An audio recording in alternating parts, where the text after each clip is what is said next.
Santi, ¿te puedo hacer una pregunta ahora ya entrando así en el tema? ¿Te molesta? No, por favor. Porque veo como que hubo mucho ruido la semana pasada, no entiendo bien por qué, porque siempre siento que el país oscila de esto está saliendo increíble y ya lo resolvimos, a se prende fuego mañana. Sí. Y nunca termino de entender cuál de los dos tiene verdad, o si los dos tienen verdad, o por dónde pasa ese quilombo. Bueno, todos tenemos un poquito de sesgo, ¿no? Entonces, cuando vemos que va para el lado que queremos, salimos a festejarlo. Cuando vemos que va para el otro lado, salimos también a festejarlo el contrario. Entonces, yo creo que la situación no es una cosa dramática para nada. Lo que es cierto es que el gobierno está apostando mucho a lo que pasa electoralmente. O sea, su apuesta de que esto salga bien, de que baje el riesgo país, de que nuevamente inversores vengan de afuera acá, dicen, tenemos que demostrar que realmente la gente está apoyando y que en octubre nos va a ir muy bien. Hay mucha relación entre el éxito político y el económico. Exactamente. Y creo que en lo que vamos a hablar eso tiene bastante que ver también en su momento. Salió la serie de Menem, Sí. que el otro día pensaba que le pusieron Menem a propósito, ¿no es cierto? El nombre, digo. ¿A la serie? Sí. Sí, supongo que No, sí. me refiero a... Hay muchas series que hacen referencia a historias de personas que no le ponen el nombre así de manera tan clara, tan bruta, siendo un nombre que se asociaba con algo a propósito. Eligieron ponerle ese nombre, eso digo, podrían haber ido con otro nombre, otra referencia, y como que hicieron ese chiste, la dieron vuelta, digamos. Claro, sí.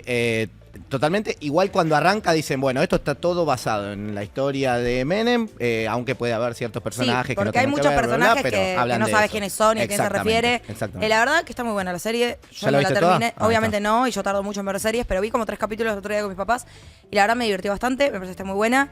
Te muestra a un Menem muy carismático y simpático, ¿no? Yo Creo como que me todos hablan de encariñé. eso. Sí, todos hablan Nada de que eso. ¿Me van a Sí. cancelar? ¿Por qué? ¿Por qué te No cancelarían? sé, por las dudas. Él hizo de ciego hoy, así que... Yo No, lo bueno, hice no, para- no, pero no te van a descancelar. No te van a descancelar porque tienes a otro arriba Aparte de la no granada. hice de ciego, simplemente fue un comentario. Mirá, ¿Le pusiste? tu cosplay de Me Peruzzi. puse, pero me podría haber puesto ¿Querés te lente pase fuera. ¿Querés te pase la fecha ya que me estoy yendo?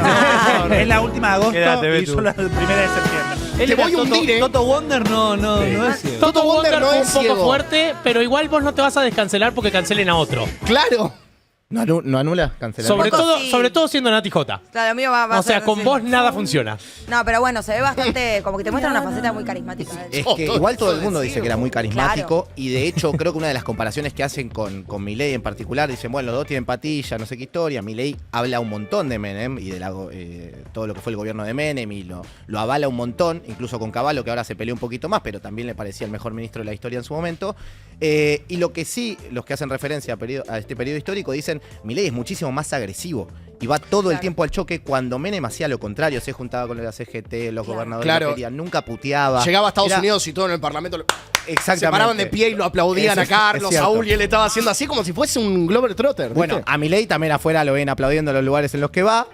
Pero ¿por qué siento que la imagen ¿por qué siento que la imagen de él en Estados Unidos era más como, hola, disculpame, y todos haciendo, usted, ¿qué tal? En cambio, como que Menem hacía como, llegó Carlos, y todos miraban a la puerta Menem- para ver por dónde entró. Menem en su momento era la estrellita. Bueno, no inicialmente. Como y de carisma, ¿o no? Claro, exactamente. Un supercarisma. Era muy Muy carismático, carismático. y se llevaba bien con mucha gente. Todo el tiempo quería acercar posiciones. De hecho, la serie lo que muestra políticamente es que él promete un montón de cargos antes de arrancar la presidencia, cuando tenía cargos disponibles 10. ¿Cuántos ya había otorgado? 150.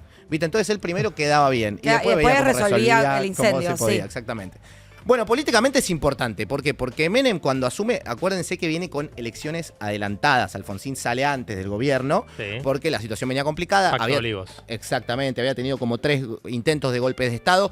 Recordemos que Alfonsín, uno de los temas más importantes que tuvo digamos, que hacer en su gobierno fue sostener la democracia, que había arrancado con él, y había un montón de gente que quería de alguna manera derrocarlo con el golpe de Estado y demás. Con lo cual llega a presidente Menem sin un Congreso que esté directamente de su lado, pero logra, en este Pacto de Olivos también, sacar 2 leyes fundamentales. Una es la ley de emergencia económica y la otra es la ley de reforma del Estado, que después eso, con las elecciones como ganó, en diciembre cambia el Congreso y ahí ya se queda con mayoría. ¿Por qué marco esto? Porque Milei no tiene mayoría, de hecho tiene minoría en el Congreso, y probablemente si le va bien las elecciones ahora en octubre, tampoco tenga mayoría. Con lo cual eso es una diferencia importante a la hora de pasar leyes o no. Lo cierto es que Milei tuvo la cintura política o lo que fuere para pasar un montón de leyes, teniendo muy poco Congreso hoy todavía, ¿no? Pasó la ley base, que son un montón de artículos y demás, pero sin demasiado poder en el Congreso de Representantes. ¿Cómo arrancaron cada uno de los dos gobiernos? Bueno, primero el gobierno de Alfonsín venía de un quilombo inflacionario muy fuerte. En el 89 fue la hiperinflación que llegó a más de 5.000% la inflación. ¿Pero qué es ese porcentaje en cuánto tiempo? Interanual. En un año 5.000, más de 5.000% de inflación. Claro. Y ponele, si lo comparo con el gobierno de Milei, en diciembre de 2023 la inflación fue 211. Sí, pero Álvarez Saji yo le escuché decir algo que a mí me pareció interesante, que él planteó que los 200 puntos del gobierno, digamos, de Alberto y Massa es la hiperinflación actual. Como que él dice... Ya no existe. Claro, ya no existe. Hubo 5.000 en el Alfonsín, pero 200 puntos hoy... ¿Pero por qué? ¿Cuál es la diferencia? De que hoy porque el mundo resolvió la inflación. Y en esa época, en la época que estuvo Alfonsín, la inflación global, entiendo, era distinta, tenía otro ritmo. En realidad, los países así más desarrollados la empiezan a bajar fuerte en los 70s. O sea, también tenía inflación. Existe inflación en Estados Unidos, en Gran Bretaña y demás. Lo bajan en los 70s. Y diría que Latinoamérica logra en los 90s. Cuando lo hace Argentina, después de comerse hiperinflaciones, digo, Bolivia también tuvo una hiperinflación, Chile la tuvo, o sea, todos tuvieron el mismo quilombo, que era inflaciones muy altas. En los 90 todos logran bajarla y Argentina es el único país que después vuelve de nueva inflación con Venezuela. Claro. Somos los ¿Por qué rebotar? Bueno, no sé, tal vez me estoy adelantando. Es un buen debate, yo creo que hay varias teorías de por qué, pero bueno, acá se lo atribuyen digamos, al déficit, a una tasa de interés muy baja, o sea que nunca nos dieron, digamos, invertir en pesos nunca fue una alternativa viable, con lo cual siempre comprábamos dólares, entonces Argentina no tuvo moneda y eso fue lo que terminó destrozando las perspectivas de inflación. Bueno, entonces... Es verdad, son dos inflaciones que no sabemos si son comparables o no. Uno venía de 5.000, el otro venía de 211, pero ya a nosotros nos parecía que era prácticamente hiperinflación, ¿no? Con lo cual, ¿qué pasó? ¿Qué es lo interesante de Menem? Menem arranca su gobierno con un ministro de Economía que dura solamente 6 días porque muere de un infarto, que es Miguel Ángel Roy. Terrible. Exactamente, solamente 6 días, después va cambiando, viene Rapanelli y después tarda 2 años hasta que recién entra Cavallo, que es por ahí el ministro que más representatividad y más nos acordamos. De hecho, Menem al principio tiene una hiperinflación. O sea, en los 90 también hubo otra hiperinflación que llegó acá a más de 10.000%, con lo cual venimos del 89, la bajó un poquito y de nuevo nos fuimos a 10.000. Sí, medio que nunca se pudo bajar del todo. A principios 91, ¿no? Empieza a acomodarse, 90, en el 91, que es lo que llega en su momento. Bueno, viene Cavallo, viene la ley de convertibilidad, y acuérdense que ahí no existía el peso, ahí teníamos australes. La ley de convertibilidad, que arranca en el 91, es un peso igual a 10.000 australes, no un peso, un dólar.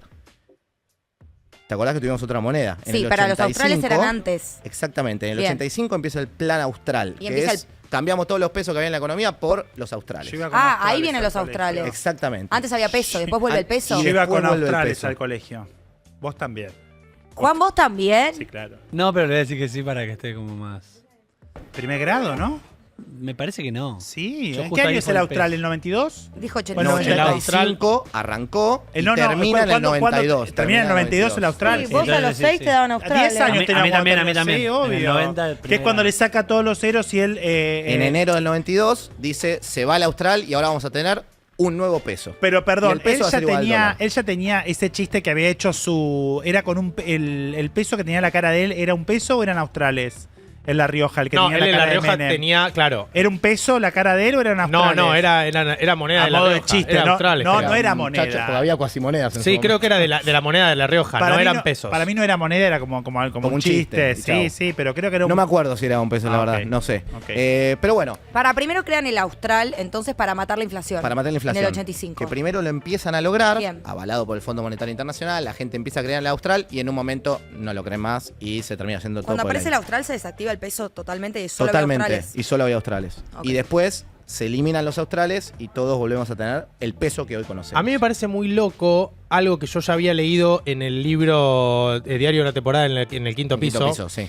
Que es esta cosa de cómo, además de todos los factores económicos que condicionan la inflación y el desempeño de la moneda, hay un enorme factor que tiene que ver con la confianza. Sí, y con la voluntad, o sea, cuando vos crees en el proyecto y esto que vos planteás de Milei, que tal vez vos podés tener reservas, guita, exportaciones, no sé, más o menos las cuentas armadas, Y el plan termina de armarse o la moneda termina de funcionar según cuánta confianza tiene la gente en lo que vos estás diciendo. Sí. Y eso me parece algo muy raro y muy intangible. De hecho, creo que la serie yo no la vi. Es como muy pero creo que la serie amorfo, ¿no? Claro. Tipo, depende de la confianza. Qué chota, confíen, boludo. Que creo que Menem le dice a Cavallo, un peso, $1, y Cavallo le dice, pero un peso no vale $1, y Menem le dice, si nosotros decimos que vale, vale. Wow. Y es muy loco porque un poco funciona así.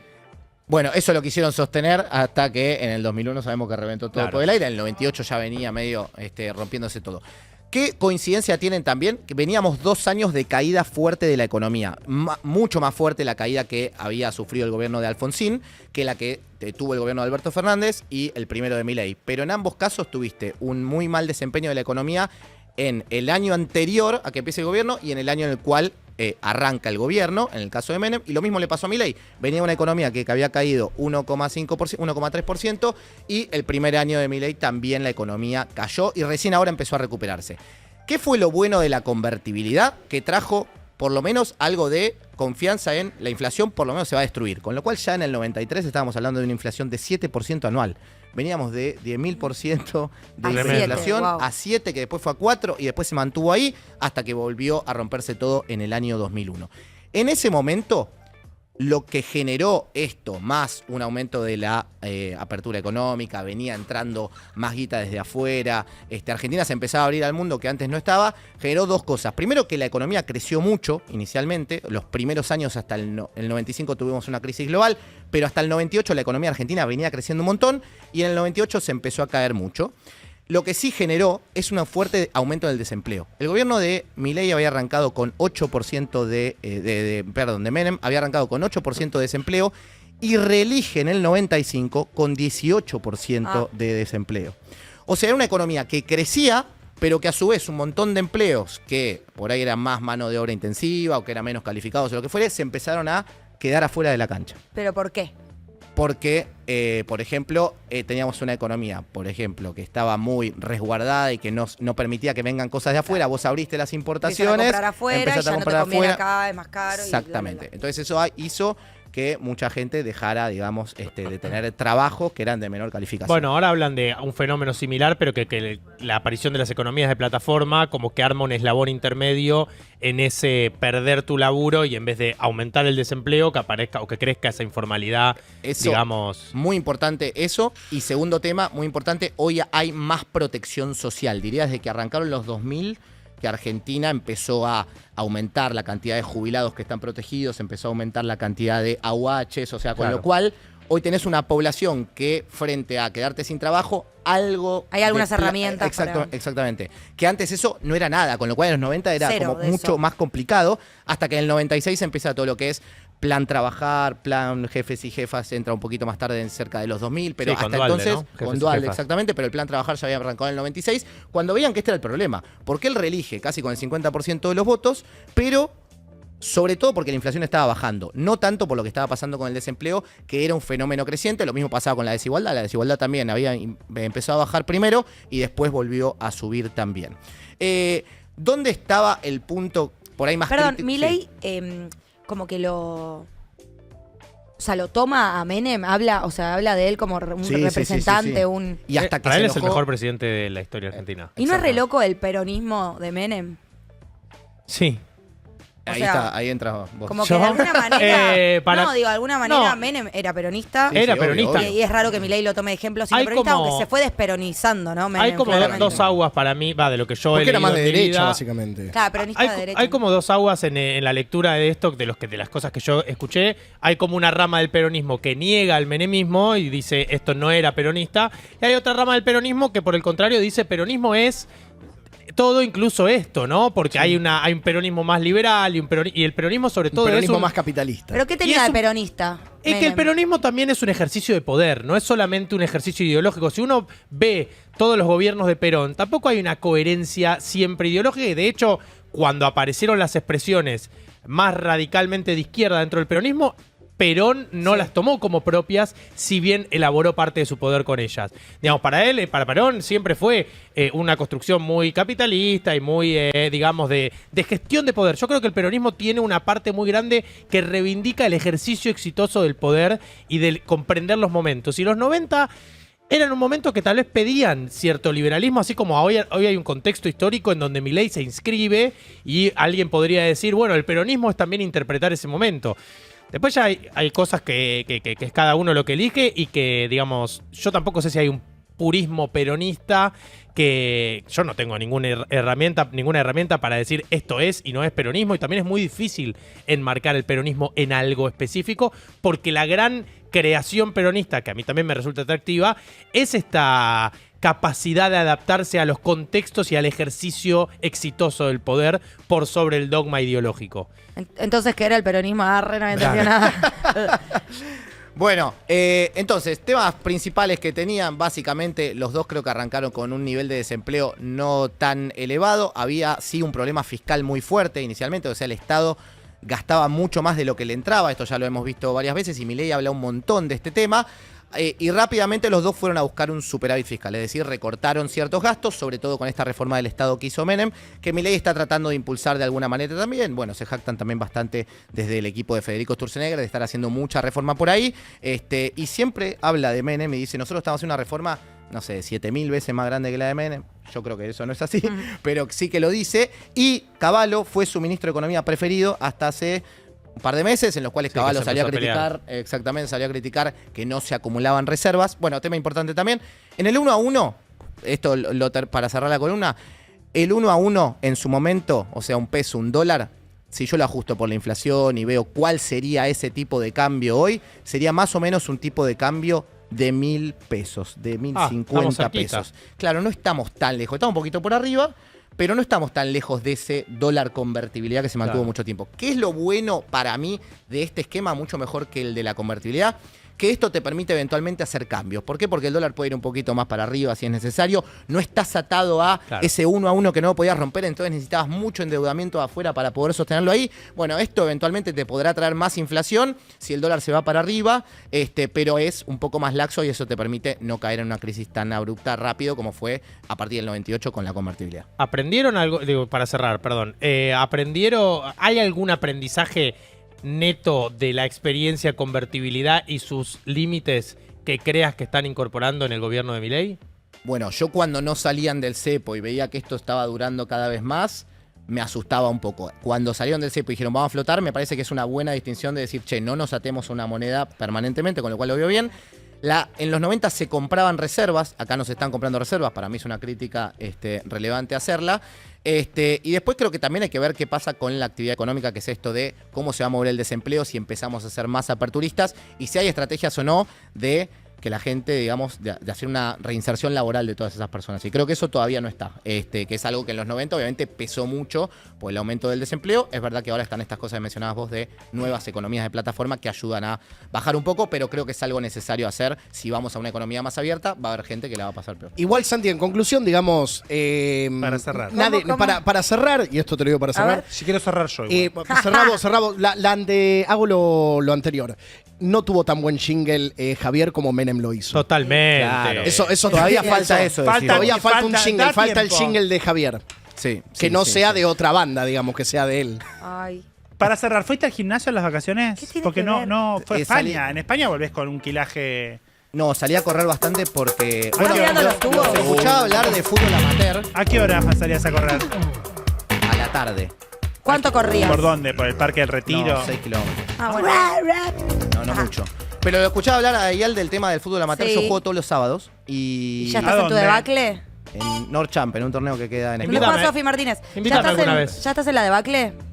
Yo siento que como que estoy peleando mucho. No, viste, me estoy ahí Pero peleando sentí que, con o niños sea, de 22. ¿Querés que te pum. vayamos a ver y demos nuestra opinión? De hecho, el sábado me pasó que mi rival me dijo, sos el de Sería Increíble. Le digo, sí, pero estamos jugando, nos estamos matando, no podemos hablar Ah, ahora. no vamos a ser bravos. ¿Quién es el rival? Che, pero pará. Yo, Javier o sea, vos Valente, sentís que dijo. todavía podés pelear la juventud, digamos. Como que todavía Sí, podés sí, estar sí. en tu mejor momento. No es que tu Pero- versión de hace 4 años es mejor que hoy. Pero no puedo tomarme 2 semanas sin entrenar porque ya eso es complicado. Te ¿Cómo exige lo más. hizo? Para mí eso tiene que ver con... Invítame, loco, algún sábado Dale. que te falte el 5. Pero tenés que... Yo vengo bárbaro. Me dijiste de los 28 que está para abajo. Sí, Dijeron, no. está bien. Vendete bien. Estoy Yo competitivo, vengo competitivo. años. sin- ¿Años de qué? Sin. ¿Sin qué? Y no me veo tan mal. No estás bastante bien, Dami. Igual llegás a ir a ver a él jugar al fútbol y no a mí.